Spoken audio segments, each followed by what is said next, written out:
Sir shapes का थोड़ा explain कर दें। टेबल बता रहे हैं, ठीक। पहले शेप का चेक कर लेते हैं।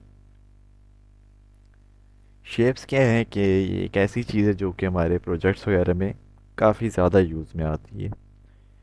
तो शेप बनाने का तरीका ये है कि आप अपनी इंसर्ट टैब में आए। देन यहाँ हमारे पास ये शेप्स का ऑप्शन है। तो हम यहाँ से कोई भी जो शेप है, डिपेंडिंग ऑन द रिक्वायरमेंट, हमें जो शेप चाहिए होगी वो हम यहाँ से सिलेक्ट करके उसको खुद ड्रा करते हैं। यानी कि बाएं माउस का लेफ़्ट क्लिक यूज़ करके शेप हमारे पास ड्रा हो जाएगी। अब जब ये शेप आ जाती है तो हम उसको यहाँ से इसको कलरिंग वगैरह जो है वो भी प्रोवाइड कर सकते हैं। ठीक है, कलर्स का ऑप्शन है। अच्छा, आपने अगर इस शेप के अंदर कोई तस्वीर डालनी है तो वही शेप फिल में आई, और यहाँ से पिक्चर का ऑप्शन है जिससे हम पिक्चर सेलेक्ट करके देंगे तो वो इस शेप के अंदर भी आ जाएगी। एक तरह की वो क्रॉप हो जाती है। याद है, ये जो शेप की सेटिंग है ये शेप फॉर्मेट के अंदर ही है। अगर आप होम टैब में होंगे तो ये शेप की सेटिंग नहीं कर सकते। उसके लिए ज़रूरी है कि आप शेप पर क्लिक करें। क्लिक करने के बाद शेप फॉर्मेट आएगा, इसके अंदर जाके आपके पास ये सारी सेटिंग आती है। तो शेप फिल, इसका कलर वगैरह देने के लिए, इसके अंदर तस्वीर लगाने के लिए, फिर इसी के अंदर हमारे पास ग्रेडियंट का ऑप्शन है जो कि कुछ इस तरह का ना शेड वाले कलर कर देता है। किसी साइड पर डार्क कलर हो, किसी साइड पर लाइट हो। ठीक, जैसे कि यहाँ से हम ये दे रहे हैं ना, तो ये बॉटम से अब डार्क कलर है, ऊपर से ऐसा ऐसा ये लाइट होता जा रहा है। इसी के अंदर टेक्सचर का भी ऑप्शन है। टेक्सचर भी एक तरह की तस्वीर ही होती है। टेक्सचर भी एक तरह की तस्वीर की ही कैटेगरीज हैं जो कि यहाँ अप्लाई होती हैं हमारी। ये फिर इसके अंदर हमारे पास ये आउटलाइन का ऑप्शन है। आउटलाइन से मुराद की जो आपकी शेप है, इसके इर्द गिर्द ना कुछ बॉर्डर्स नुमा चीज़ हमें नज़र आ रही है जिसको हम आउटलाइन कहते हैं। तो हम यहाँ से ये आउटलाइन का कलर भी दे सकते हैं और आउटलाइन के वेट में जाके इसकी वेट भी बढ़ा सकते हैं। ये देन शेप को रोटेट करना है तो वो यहाँ से हो जाएगी। ठीक, यूँ रोटेशन वगैरह भी कर सकते हैं इसको, 90 डिग्रीज या फ्लिप वगैरह करना हो। फिर इसी के अंदर हमारे पास शेप इफ़ेक्ट का ऑप्शन है जहाँ पर हमारे पास कुछ 3D इफ़ेक्ट्स हैं जैसा कि पिक्चर में होती हैं। उसी तरह ये shape effect same to same वही चीज़ है, जिससे क्या है कि आप अपनी शेप को कुछ यूँ 3D बना सकते हैं। ये मुख्तलिफ है। पिक्चर में तो ये यूज़ नहीं करते थे हम क्योंकि इतने अच्छे भी नहीं लगते, लेकिन शेप के मामले में देखा जाए तो ये काफ़ी यूज़फुल है, यानी कि 3D ऑब्जेक्ट वगैरह के लिए।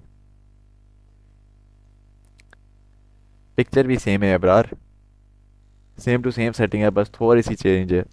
बाकी मेजोरिटी ये शेप वाली है। फिर यहाँ से रिफ्लेक्शन देना चाहें, यानी कि अब प्रीसेट तो बने बनाए, आप कस्टम यूँ इसको रिफ्लेक्शन वगैरह दे सकते हैं। ग्लो क्या, इसके इर्द गिर्द यूँ ग्लो ये क्रिएट कर देगा। एक एक तरह का ना वो ब्लरी सी एक आउटलाइन आ जाती है, आप कह लें। सॉफ्ट एजेस इसको ऐसा ऐसा वो ब्लर करना शुरू कर देते हैं। ये चीज़ हम शेप में यूज़ करें ना करें, ये हम पिक्चर में ज़रूर यूज़ करते हैं, सॉफ्ट एजेस का ऑप्शन। फिर बेवल, इसको वही 3D बनाने के लिए इस तरह से।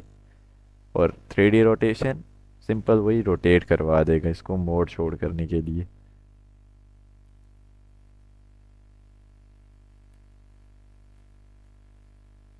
ये तो यूँ जो हमने कहा था कि टेक्स्ट आप लेकर भी, और सॉरी शेप जो है आप लेकर भी आ सकते हैं और उसकी एडिटिंग कर सकते हैं। देन बात आती है कि जी हमने इसके ऊपर टेक्स्ट लिखना हो तो वो हम राइट क्लिक करेंगे और यहाँ से ऐड टेक्स्ट, और जो ही हम ऐड टेक्स्ट करते हैं हमारे पास ये ऊपर सेटिंग इनेबल हो जाती है जो कि टेक्स्ट से रिलेटेड है। अब जैसा कि हम यहाँ टेक्स्ट लिख लेते हैं, दिस इज़ अ, किधर ये, दिस इज़ अ ट्राइंगल। अब जब मैं इसकी सिलेक्शन कर लूँगा देन हम ये सेटिंग अप्लाई कर सकते हैं कि जो टेक्स्ट का कलर है वो आप चेंज कर लें। टेक्स्ट की आउटलाइन का कलर यहाँ से चेंज होगा। फिर टेक्स्ट इफेक्ट वो भी सेम है जो कि हमने अपनी होम टैब में यहाँ पढ़े थे ना, टेक्स्ट इफेक्ट एंड टाइपोग्राफी के अंदर। वही चीज़ है हमारे पास शेप फॉर्मेट के अंदर जो टेक्स्ट हो और उसके इफेक्ट है वहाँ रिपीट है।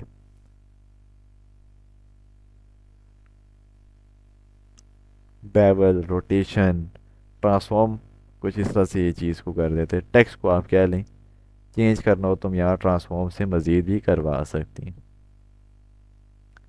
उसको एडवांस किस्म का हमने कल अपनी क्लास में देखा था अपने वर्ड आर्ट गैलरी के अंदर। उसके अंदर हमने इसको ज़रा डिटेल में डिस्कस किया था कि आप ये जो चीज़ आ रही है जो कि अभी शेप के अंदर है ये नॉर्मल हम किस तरह से टाइप करवा सकती हैं। और यही सेम सेटिंग जो हमारे पास पिक्चर के अंदर भी थी, बट पिक्चर में और इसमें एक चीज़ का डिफरेंस और वो ये है कि जब आप पिक्चर लाते हैं इंसर्ट के अंदर से पिक्चर ली, यहाँ पर जो भी तस्वीर है वो हम इंसर्ट करवा लेंगे तो आ तो जाती है, लेकिन ये तस्वीर हमारी मूव नहीं होती थी, है ना। मैं मूव करना चाह भी रहा हूँ ये मूव नहीं होगी। तो उसके लिए क्या है कि हम इसके जो राइट साइड पे एक बॉक्स आ रहा है, शेप में भी ये बॉक्स आते हैं ये देख लें, लेकिन शेप में ज़रूरत नहीं पड़ती, ये फ्रीली मूव कर रहा होता है। पिक्चर जो अलबत्ता ये हमारी मूव नहीं करती, तो हम इसके अंदर लेआउट ऑप्शन में जाएंगे और यहाँ से आप जो पहले तीन हैं इनमें से कोई सा भी एक जब सेलेक्ट कर लेते हैं तब ये फिर फ्रीली मूव करती है। ठीक। बाकी जो पिक्चर फॉर्मेट है यानी कि पिक्चर की जो सेटिंग है उसके अंदर स्टार्ट के अंदर कुछ चीज़ें चेंज हैं, जैसा कि आप इसका बैकग्राउंड रिमूव करना चाहें तो जो ही क्लिक करेंगे ये हमारे पास कुछ यूँ पिंक एरिया कर देगा, जिसके अंदर से फिर हमने जिक्र ये किया था कि पिंक एरिया डिलीट करने के लिए जो एरियाज़ आपने बचाने हैं तो यहाँ से mark areas to keep, then आप जब यहाँ पर लाइन ड्रा करेंगे तो हमारे पास वो जो एरियाज़ हैं वो रीस्टोर कर देगा, यानी कि उनको एक तरह का बचा लेगा ये, उनको ये रिमूव नहीं होने देगा।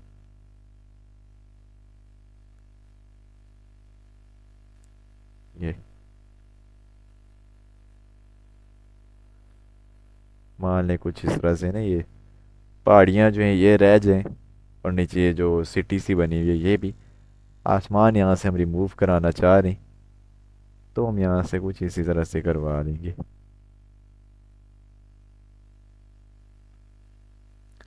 ग्राफिक का तो सॉफ्टवेयर नहीं है तो थोड़ा बहुत इसके अंदर ना डिफेक्ट्स वगैरह ज़रूर आएंगे।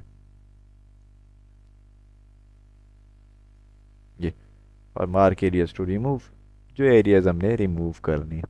जैसा कि हमने स्काई की एग्जांपल ली है, इस मामले में ना पुराना वर्जन ज़रा अच्छा है क्योंकि वहाँ पर लाइंस ड्रा होती हैं तो बिल्कुल ठीक काम करता है। अच्छा ये हमारे पास आ गया, देन कीप चेंजेस। तो ये लीजिए अब इसका बैकग्राउंड जो है वो रिमूव हो गया।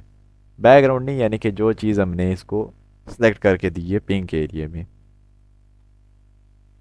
यहाँ से डिस्कार्ड लाल चेंजेस कर देंगे वो वापस बैकग्राउंड आ जाएगा। अलबत्ता करेक्शन में क्या है इसकी ब्राइटनेस वगैरह एडजस्ट करनी हो तो वो हम यहाँ से एडजस्टमेंट वगैरह करती हैं। ठीक। कलर में जाएँ तो जिस तरह ब्लैक एंड वाइट तस्वीर हम जिक्र करते हैं अक्सर, उस तरह से आप इसको यहाँ कलर भी प्रोवाइड कर सकती हैं मुख्तलिफ शेड्स के अंदर। आर्टिस्टिक इफ़ेक्ट कुछ इस तरह के इफ़ेक्ट्स हैं, कुछ फ़िल्टर्स हैं जो कि इस तस्वीर के ऊपर अप्लाई किए जाएंगे। ये स्केच टाइप। तो यूँ हमारे पास ये चंद एक ऑप्शन थे जो कि एक तस्वीर के लिए थे। ये जो ट्रांसपेरेंसी का ऑप्शन है ये पुराने वर्जन्स में नहीं होता, ये लेटेस्ट वर्जन यानी कि 21 और 2019 वर्जन में ये आता है। ठीक। और बाकी जो है इसके आगे वही सेम जिस तरह हमने अभी शेप में पढ़ा है ना, 3D इफ़ेक्ट्स थे हमारे पास, तो वही चीज़ें यहाँ पर भी मौजूद हैं जो कि हम पिक्चर के ऊपर भी अप्लाई करवा सकते हैं। पर याद है कि पिक्चर के ऊपर आप टेक्स्ट नहीं लिख सकते, ठीक है, क्योंकि इसके ऊपर अगर हम राइट क्लिक करें तो यहाँ हमारे पास ऐड टेक्स्ट का ऑप्शन नहीं आता। शेप के ऊपर आप टेक्स्ट लिख सकते हैं। पिक्चर पे लिखने तो आप ये करें कि पिक्चर लाएं, ठीक है, फिर एक शेप लाएं उसके ऊपर टेक्स्ट लिखें, उसको इस पिक्चर के ऊपर आके रख लें। इसी तरह जो है हमारे पास ये पिक्चर और शेप इन दोनों की यूँ सेटिंग जो है ये अपनी अपनी मौजूद है।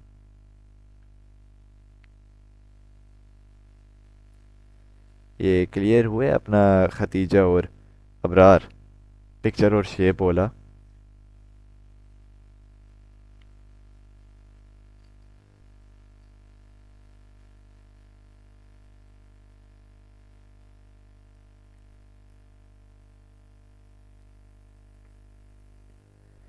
ठीक।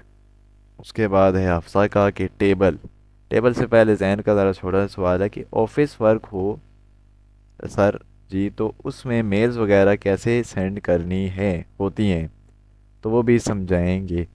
हाँ, अभी देख लेते साथ ही, वैसे है आगे डिटेल में। ये यूँ है, मान लें अब ऑफिस की मेल है, ऑफ कोर्स एमएस वर्ड पे तैयार करेंगे, आपने कोई लेटर बनाया है वगैरह वगैरह, कोई भी डिटेल है, जैसे कि हम यहाँ ना वैसे ही टेक्स्ट ही ले आते हैं। अब मैं ये ईमेल करना चाह रहा हूँ, तो उसके लिए क्या, फर्स्ट ऑफ ऑल रिकमेंड ये है कि आप इसकी वर्ड फाइल ना सेव करें, यानी कि सेव कर लें लेकिन आपको पीडीएफ फाइल की ज़रूरत पड़ेगी। अब जाहिर सी बात है, जिसको आप मेल शेयर कर रहे हैं क्या तो मोबाइल के ऊपर अवेलेबल हो, ठीक। अब मोबाइल में तो एमएस वर्ड नहीं चलेगा ना, या उसको खोल के वो देख रही हूँ, वहाँ पर तो पीडीएफ ही होगी। हाँ, इस तरह का कोई डाटा होता है तो फिर फाइल भी शेयर की जाती है, एक्सेल का कोई डाटा तो फाइल शेयर की जाएगी। तो सिंपल आप इसको F12 से जाके कहीं पे भी सेव कर लें, और वहाँ पर जाने से पहले सेव एज टाइप जो है इसको वर्ड डॉक्यूमेंट से हटा के पीडीएफ कर दें, क्योंकि पीडीएफ जो है वो मोबाइल में भी ओपन हो जाएगी और पीसी में भी हो जाएगी। देन जब आप ये सेव कर लेंगे, एक्सपोर्ट फील्ड दिखा रहा है वर्ड हैज़ इनसफिशिएंट मेमोरी। क्यों इनसफिशिएंट है जी?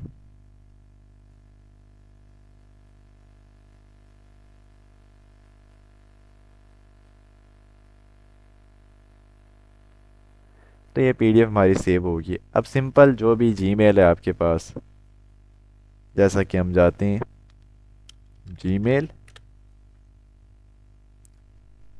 जीमेल खोलने के बाद आपका अकाउंट वगैरह लॉगिन मारेगा फर्स्ट टाइम अगर आप करेंगे। यहाँ से आप आ जाएं कंपोज के अंदर। कंपोज में आने के बाद टू, यानी कि जिसको आपने भेजनी है, ये अपनी पीडीएफ जो जिसको भेजनी है उसका आईडी भी आपके पास होना ज़रूरी है, जैसा कि हम सर सलमान को ही भेज देते हैं, ठीक। तो ये आ जाता है हमारे पास नाम। देन किस चीज़ से मुतालिक आप मेल भेज रहे हैं। अब देखें ना, सर सलमान के पास जब जाएगी ना मेल, उनके पास ये जो सब्जेक्ट है ना, ये नोटिफिकेशन में शो होगा। तो हम यहाँ लिख लेते हैं अभी ये फ़लाने प्रोजेक्ट की फ़ाइल है या फ़लानी चीज़ की फ़ाइल है, यानी कि एक होगा फ़ाइल डाउनलोड करके उसको देखना। अब ये तो ये चले छोटी फ़ाइल है, लेकिन कुछ बड़ी फाइल्स भी होती हैं। अब जैसा कि आपकी क्लास है, आपकी क्लास के बाद यहाँ पर मैं आपकी क्लास का, जिस तरह ग्रुप में मैसेज आता है ना, ऑनलाइन टीआईटी क्लास 21, तो वही चीज़ मैं यहाँ पर भी लिखता हूँ और जो क्लास की रिकॉर्डिंग है वो मैं शेयर कर देता हूँ, ठीक है। तो हम यहाँ पर कोई भी डिटेल्स इसकी लिख सकते हैं, जैसा कि क्लास पीडीएफ, ठीक है। और ये जो नीचे हमारे पास है ना अटैच फाइल, इसके साथ हम अपनी पीडीएफ शेयर कर सकते हैं। तो मैं यहाँ क्लिक करके अपने सिस्टम में कोई भी फाइल है, जैसे कि डेस्कटॉप पर हमने ये फाइल रखी हुई है रेस्क्यू डॉक्यूमेंट के नाम से, इसको ओपन कर लें तो ये हमारे पास थोड़ी सी लोडिंग लेने के बाद अपलोड हो जाएगी। देन जब शेयर सेंड कर देंगे ना, तो वो शेयर हो जाएगी आपकी। इस तरह से हम ये कर सकते हैं। बाकी आगे डिटेल में भी ये आएगा हमारे पास। कंपोज, जिसको भेजनी है उसका नाम, उसकी जीमेल होगी, क्योंकि जीमेल जो है वो ये नहीं होती कि हम लिखें सलमान लिखें तो वो आ जाएगा। और यहाँ पर मैं लिख रहा हूँ तो बीच में किसी का कोई नंबर भी होता है, जैसे कि सलमान ताज मोहम्मद @gmail.com, मेरा जो है उस्मान फ़याज़ 027, बीच में नंबर भी आगे। तो ये हर एक स्पेसिफिक होती है, तो मेल होना ज़रूरी है। देन आप यहाँ से फाइल्स को यूँ अटैच करवा के भेज सकते हैं।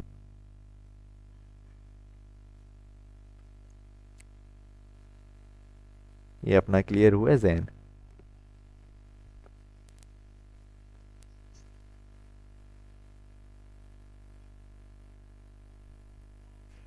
एट अ टाइम ज़्यादा लोगों को भी भेज सकते हैं हम सेम पीडीएफ, हाँ हाँ।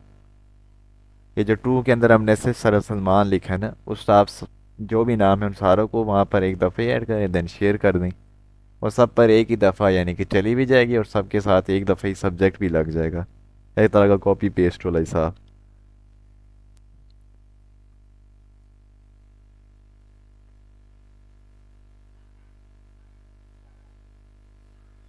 सर एमएस वर्ड पे अलाइन कैसे सेट करते हैं? अलाइन जो है वो आपके पास कमांड भी मौजूद है लेफ़्ट और राइट वगैरह करने की। जैसा कि हम यहाँ लिख लेते हैं जी, टेक्स्ट इज़ हेयर। हम यहाँ लिख लेते हैं अलाइन टेक्स्ट। तो अब इसको अगर सेंटर में भेजना है तो बाय माउस होम टैब के अंदर हमारे पास ये यहाँ पर तीनों ऑप्शन मौजूद हैं। लेकिन हमने जिक्र किया था कि इसकी कमांड भी है, और जो हमारे पास कमांड है वो है जी कंट्रोल एल से लेफ़्ट साइड पर भेजने के लिए, जो कि ऑलरेडी मौजूद है। कंट्रोल आर दबाएंगे तो ये राइट साइड पर चला जाएगा, कंट्रोल एल दबाएंगे लेफ़्ट पर आएगा, और सेंटर में लाने तो कंट्रोल ई दबाने से सेंटर में आ जाएगा। शर्त क्या है, सिलेक्शन होना ज़रूरी है। और ये यहाँ होम टैब से भी हम इसकी अलाइनमेंट कर सकते हैं, ये यहाँ टॉप से लेफ़्ट सेंटर राइट, ये तो इस तरह से ये अलाइनमेंट भी की जा सकती है।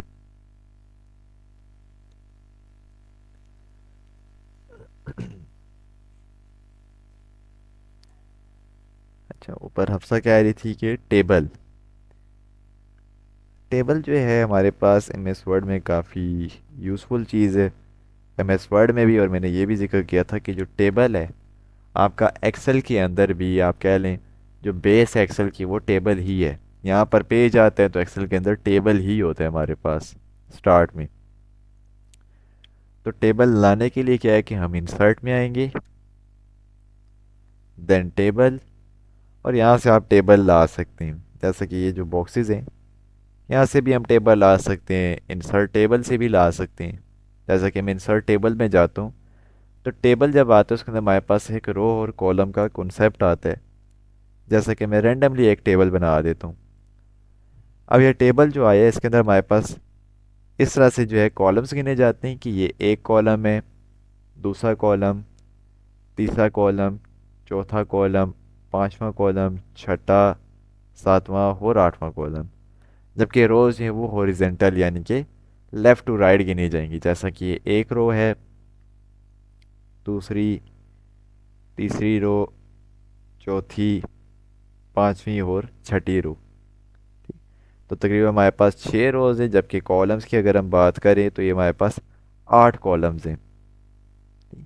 फिर जब ये टेबल आ जाए तो हम यहाँ से इसका साइज़ भी छोटा बड़ा करा सकते हैं पूरे टेबल का। ठीक? अब ये सारे कॉलम्स और रोज़ का साइज़ अगट्ठे छोटे बड़े हो रहे हैं, और इंडिविजुअल करना है तो उसके लिए आप इस लाइन के ऊपर आएंगी। जैसा कि कॉलम की लाइन को आगे पीछे करने तो उस मखसूस कॉलम वाली लाइन के ऊपर आएँ, और जब आपके पास ये वाली जो दो एरोज़ हैं, ये ज़रा जूम इन करके देखिएगा, लेफ़्ट और राइट दो एरो बने आ जाएंगे। जब ये आ जाएं तब आप माउस के लेफ़्ट क्लिक को दबा के रखें, और जब इसको मूव करेंगे तो सिर्फ वो एक लाइन जो है वो आगे पीछे मूव करेगी। और ये हम रोज़ के साथ करना चाहें तो यहाँ नीचे वाली जो लाइन है इसके ज़रिए ये करवा सकती हैं। और यूँ जब हमारे पास ये टेबल आ जाता है तो हमारे पास इसके अंदर दो टैब्स खुलती हैं।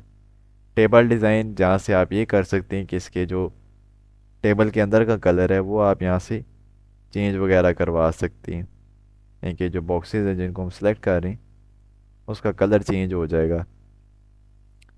जबकि बॉर्डर स्टाइल या ये जो लाइन स्टाइल है, यहाँ पर क्या है कि ये जो लाइंस लगी हुई हैं पतली पतली, इनका डिज़ाइन, इनका कलर वगैरह चेंज करना हो तो वो हम कर सकते हैं। जैसे कि लाइन यहाँ से सिलेक्ट की, उसकी विड्थ कम ज़्यादा करनी है तो वो भी कर सकते हैं आप। देन लेफ़्ट क्लिक दबाएंगे तो ये हमारे पास ड्रा करना शुरू कर देगा, और कलर चेंज करना है तो वो यहाँ से होगा। विड्थ बहुत ज़्यादा है तो विड्थ हम कम कर लेंगे, ये ठीक। और दूसरी टैब है टेबल डिज़ाइन, तो ये है ना कलरिंग से रिलेटेड या बॉर्डर से रिलेटेड। टेबल लेआउट के अंदर हमारे पास जो है सबसे इम्पोर्टेंट जो दो तीन चीज़ें थी उनमें से एक था ड्रा टेबल, कि ऑलरेडी जो टेबल बना हुआ है इसके अंदर मज़ीद रो और कॉलम का इजाफा करना है तो ड्रा टेबल में जाएं। देन जहाँ पर भी आप लाइन ड्रा करेंगे हमारे पास ये ड्रा हो जाएगा। अब ये रेड कलर इसलिए आ रहा है क्योंकि यहाँ पर ये सिलेक्टेड है। इसको अगर हम नॉर्मल कर दें तो अब ये जिस ओरिजिनल टेबल आते उस तरह से हमारे पास ये लाइंस ड्रा हो जाएंगी। और इरेजर इसका उल्ट करेगा कि लाइनों को डिलीट करना शुरू कर देते हैं।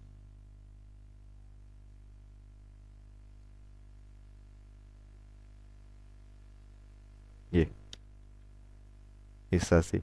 और ये हम split table, sorry split cell और मर्ज सेल जो है इसके ज़रिए भी यही काम करती हैं।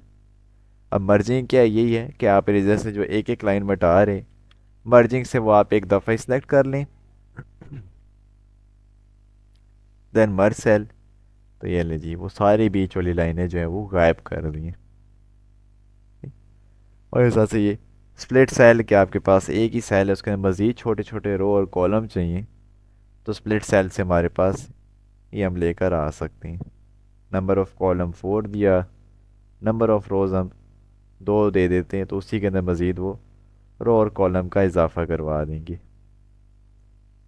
ठीक, यहाँ पर ना ये इसका एरिया से यहाँ तक हमें लाइन नज़र आ रही है, नीचे लाइन इनविजिबल है तो इसलिए हमें लग रहा है इसने आधी लाइनें लगाई हैं, इसका ये यहीं तक ही एरिया बन रहा है। तो यूँ जो हम टेबल आते हैं, रो और कॉलम, डिज़ाइन से इसकी कलरिंग, और टेबल लेआउट के अंदर सबसे इम्पोर्टेंट ड्रा, इरेज़र, ये दो है हमारे पास।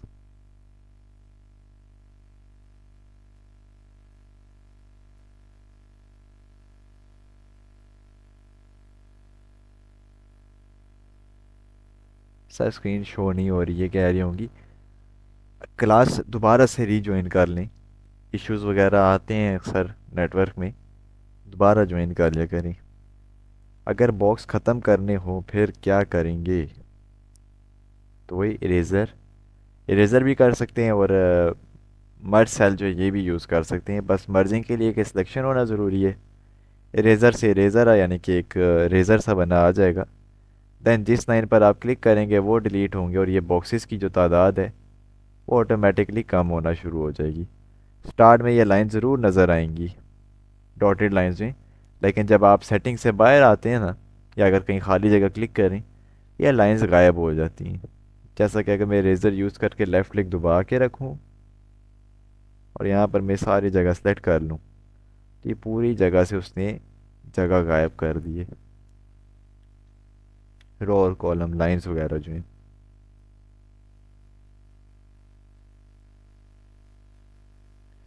सर मेरे पास ये ऑप्शन नहीं शो हो रही टेबल लेआउट की, तभी आपके पास वर्जन कौन सा है, ये तो इम्पोर्टेंट चीज़ है, ये हर वर्जन में होती है, ड्रा और इरेज़र।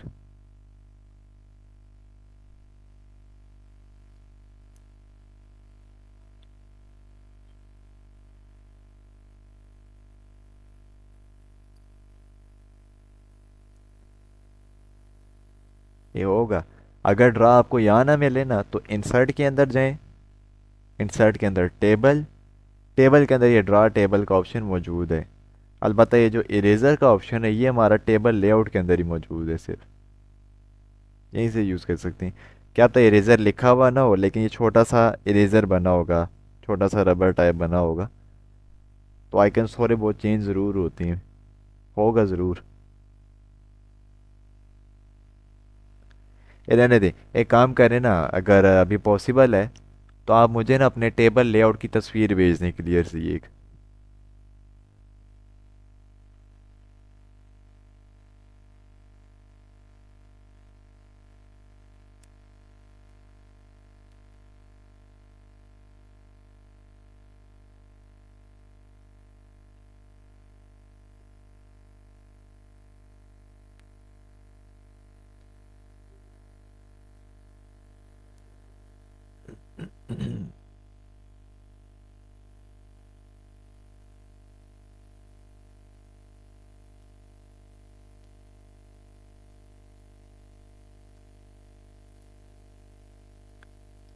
सर नवीद कह रहे हैं टेबल के अंदर क्लिक करने से लेआउट शो होता है, सर ये अंदर क्लिक नहीं करती होंगी। नहीं नहीं, ये कह रही है कि टेबल लेआउट के अंदर नहीं है, और फिर इनका टेबल लेआउट भी ना आए, इसलिए कह रहा हूँ। अफसा तस्वीर शेयर कर दें आप लेआउट की, अच्छा आ गई है। वर्जन आई थिंक ये आपका 2016 या 2013 है, बाकी हाँ इन्होंने भी यही गलती की हुई है। आपने ये जो टेबल बनाया है ना, मान लेते हैं ये आपका टेबल है जिस तरह आपने बनाया हुआ है, तकरीबन यूं है ना। आपने बाहर क्लिक किया हुआ है, तो जब बाहर क्लिक करेंगे यहाँ लेआउट तो आएगा ही नहीं। इस टेबल के किसी भी सेल के अंदर कहीं पे भी क्लिक करें देन लेआउट में आए, आपको ये दोनों ऑप्शन मिलेंगे। नवीद का शक सही था, लेकिन ये कह रही थी कि लेआउट के अंदर आ ही नहीं रहा।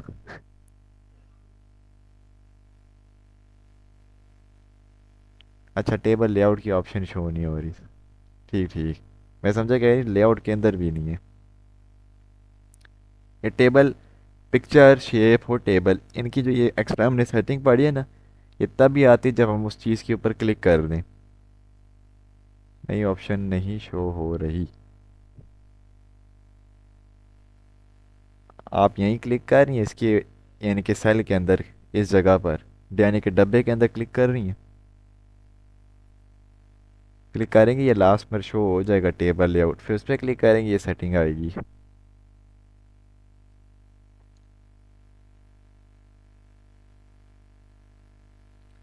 जी अब हो गया है।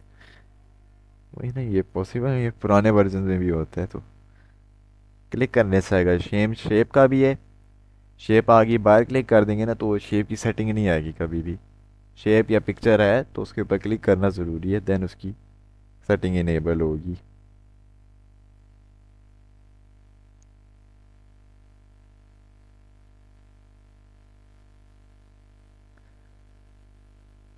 अच्छा जी।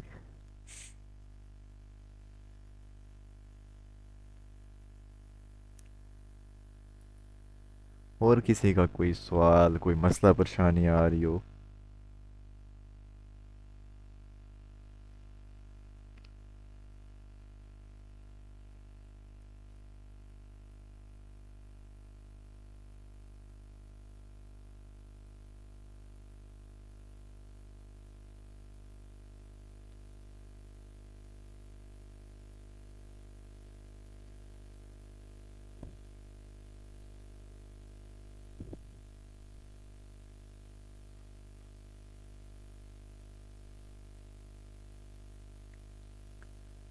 सर कल से पहले जो क्लास हुई थी, थ्री, उसका थोड़ा बता दें।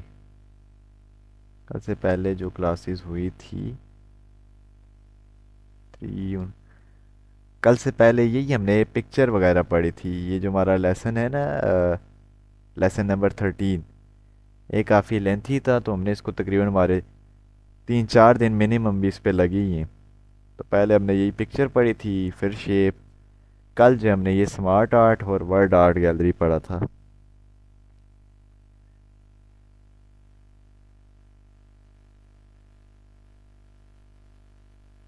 क्योंकि रिकॉर्डिंग नहीं आई। हाँ, वो सर सलमान को कहा था, वो भी शेयर कर देंगे इंशाल्लाह वीकेंड पे ना, हो जाएगा ज़रूर।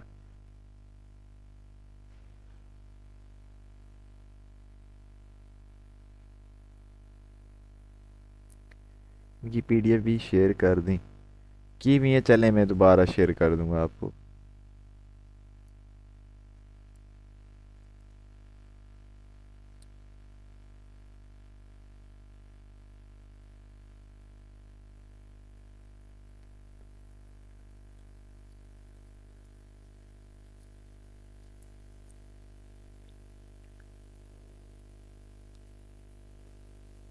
और किसी का कोई सवाल, कोई मसला परेशानी?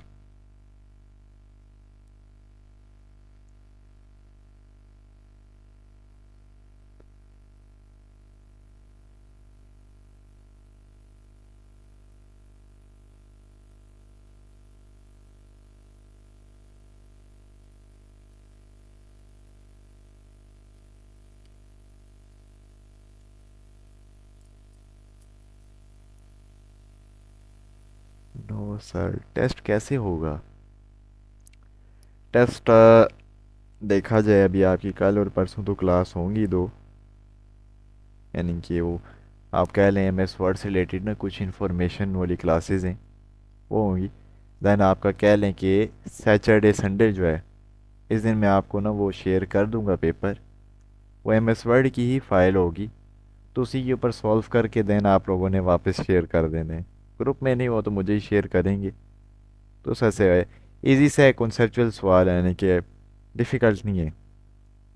हाँ कहेंगे कि सर तो पढ़ा रहे हैं इसलिए इनको नहीं लगेगा। आप लोग भी देंगे, आइडिया हो जाएगा कि हाँ भाई पेपर्स किस तरह के होते हैं, यानी कि मुश्किल नहीं होंगी। पहली पहली दफ़ा मुश्किल या एक होगी कन्फ्यूजन की, पता नहीं किस तरह का होगा। ईजी है। सर टेक्स्ट बॉक्स का बॉर्डर कैसे ख़त्म किया जाता है? ये टेक्स्ट बॉक्स हो या शेप हो, क्योंकि टेक्स्ट बॉक्स भी है ना, वो भी एक शेप ही है। तो अगर आप टेक्स्ट बॉक्स ला भी रहे हैं, जैसा कि हम टेक्स्ट बॉक्स ही ले आते हैं, तो उसके लिए ये है कि जब आपके पास टेक्स्ट बॉक्स आ जाएगा तो शेप फॉर्मेट खुलेगा। शेप फॉर्मेट से आप शेप फिल भी गायब कर दें, यानी कि वाइट ना कीजिएगा उसको, आप नो फिल कर दें। और नो फिल करने के बाद शेप आउटलाइन के अंदर भी जाके आप इसको नो आउटलाइन कर दें। जिससे क्या है कि ड्यूरिंग वर्क तब तो आपको इसकी हदूद ज़रूर नज़र आएगी, लेकिन जब आप इसको कहीं जाके सेट कर देते हैं या किसी और जगह बाहर क्लिक कर देंगे, फिर ये हमें नज़र नहीं आएगा कि हाँ भाई ये कोई टेक्स्ट बॉक्स है या किसी डब्बे की सूरत में लिखा गया है। ये देखिए, तो ये जो है शेप फॉरवर्ड के अंदर जो शेप आउटलाइन का ऑप्शन है, यहाँ से हम इसको नो आउटलाइन कर देंगे। अगर वाइट करते हैं ना तो वक्ती नज़र नहीं आएगा, लेकिन वही है, कल को अगर पेज का कलर चेंज करेंगे फिर वो वाइट कलर नज़र आ रहा होगा। तो नो आउटलाइन से वो हमेशा के लिए इसको ट्रांसपेरेंट ही करवा देते हैं।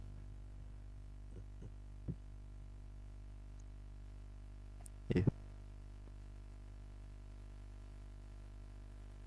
अच्छा, आपसे कह रही है सर ए बी सी के ऑप्शन जो सिलेक्ट करते हैं पहले से लिखा हो तो कैसे करते हैं, क्योंकि वो सारा चेंज हो जाता है, पैटर्न चेंज हो जाता है।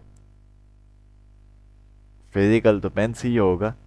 अलबत्त अगर यहाँ की बात करें तो उसके अंदर ये होता है कि हम वैसे नॉर्मली जो हमारे पेपर आएंगे ना आपके पास, उसके अंदर हमने ऊपर लिखा हुआ है कि हाईलाइटर यूज़ करें। हाईलाइटर से मुराद के मान लें ये सवाल है, इसके अंदर ये आंसर ठीक है, एम्फसाइज जो लिखा हुआ है। ठीक।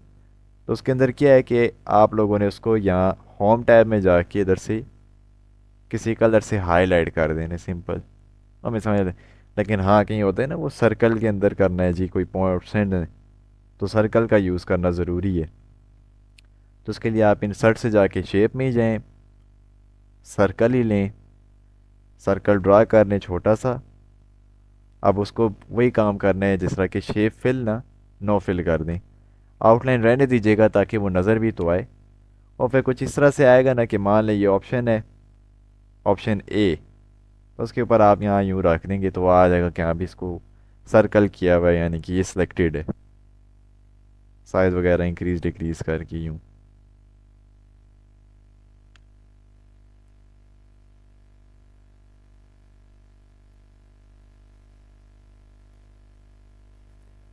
शेप यूज़ करें, पैटर्न भी नहीं ख़राब होगा, वो फ्रंट पर आ जाएगा, नो इशू, वो सही रहेगा, क्योंकि जो टेक्स्ट है वो अपनी जगह रहेगा और सर्कल जो आपका टेक्स्ट के ऊपर भी आ जाएगा, वो ऐसा इशू नहीं देखने को मिलेगा।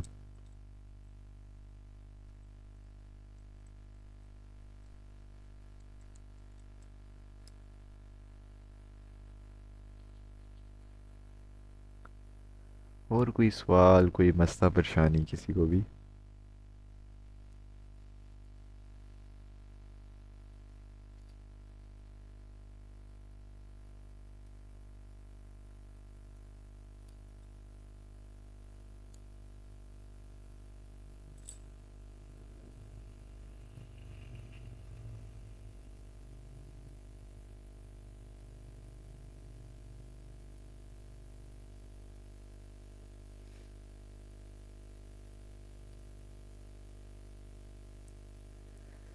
वाह जी वाह, ठीक।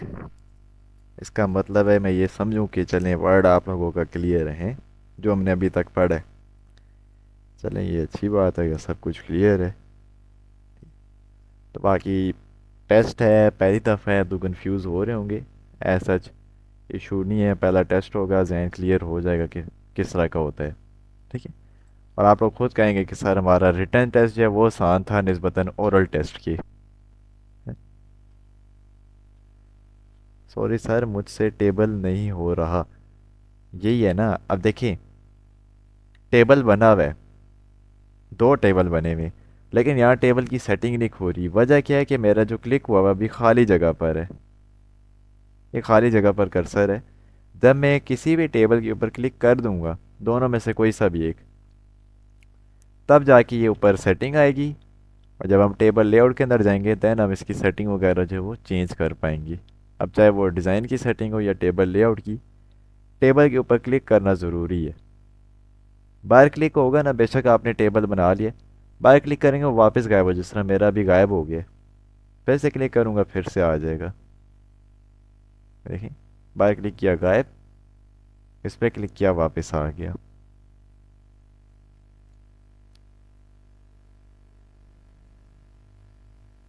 आप क्या कह रहे हैं, होता है नहीं होता आपसा?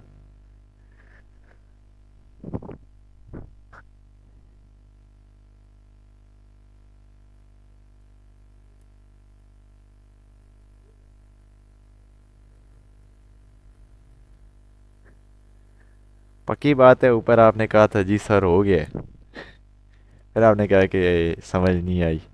सेम पिक्चर का भी यूँ है और शेप का भी यूँ ही है कि अगर आप पिक्चर या शेप भी लाते हैं ना, अगर खाली जगह क्लिक करेंगे तो उसकी सेटिंग नहीं आएगी।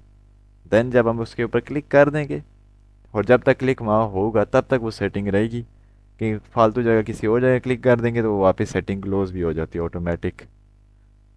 यानी कि परमानेंट नहीं रहती है हमारे सामने। जिस तरह होम टैब है, इंसर्ट है, हमारे पास हर वक्त सामने रहती हैं। लेकिन ये पिक्चर, शेप और टेबल की जो सेटिंग है ये तब भी आती है जब हम उसके ऊपर क्लिक कर दें। बाय क्लिक करेंगे बेशक वो मौजूद हैं, क्लिक नहीं है वो डिसेबल कर देते हैं उसको।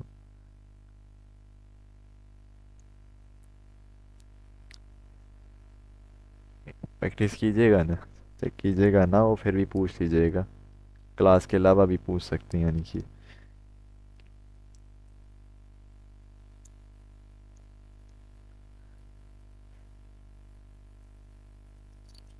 अच्छा जी।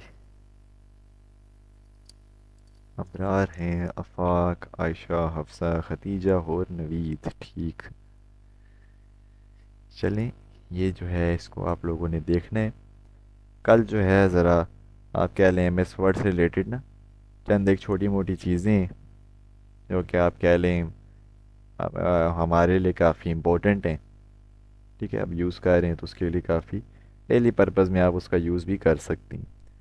तो वो छोटी मोटी चीज़ें देखनी है। और परसों फ्राइडे है, उसके बाद जो सैटरडे संडे देन आप लोगों का एम एस वर्ड का पेपर जो है वो हो जाएगा। ठीक है, तो चलें। सर लेटेस्ट वर्जन कौन सा है? 2021 मेरे पास ये मौजूद है। स्टार्ट में मैंने लिंक शेयर किए थे, लेकिन उसका मैं यही कहूँगा कि अगर आपका सिस्टम फास्ट है देन उसका यूज़ कर लें लेटेस्ट वर्जन। अगर इतना फास्ट नहीं है, यानी कि 6 GB से रैम कम है, प्रोसेसर अच्छा नहीं है, कोर i3 वगैरह है, देन आप 2013 या पुराने वर्जन जो है इसी का इस्तेमाल करें। अदरवाइज़ लेटेस्ट वर्जन सबसे बेस्ट है।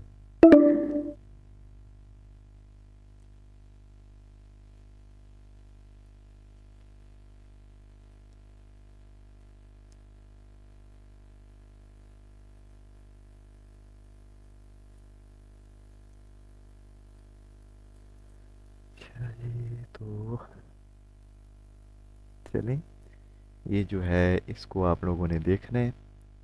तो इंशाल्लाह फिर कल मुलाकात होती है। अपना ख्याल रखिएगा। अल्लाह हाफिज़।